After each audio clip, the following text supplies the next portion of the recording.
রাজধানী ঢাকার একটি অংশ হচ্ছে মিরপুর। শহরের মোট জনসংখ্যার একটি বড় অংশই এখানে বসবাস করে।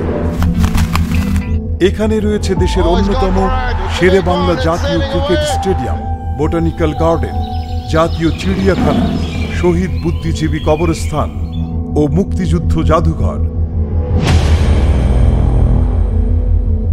আপনার আস্থা ও ভালোবাসার প্রতিষ্ঠান ডার্মো কসমেটিক্স ব্র্যান্ড টিপটপ মার্ট। সুদীর্ঘ 6 বছর ধরে সেবা দিয়ে আসছি আমরা। ব্রণের দাগ, ব্রণের গর্ত, মেস্তা, খুশকি, চুল পড়া রোধ, নতুন চুল গজানো ও হোয়াইটেনিং কম্বো তো থাকছেই। আপনার ত্বকের আল্টিমেট সলিউশন নিয়ে আসছি আমরা। আগামী 28 এপ্রিল 2022 রোজ বৃহস্পতিবার সন্ধ্যা 7টায় টিপটপ মার্টের 5ম ব্রাঞ্চ মিরপুর সনি স্কয়ারের 3য় তলায় শুভ উদ্বোধনে আপনারা সকলে আমন্ত্রিত।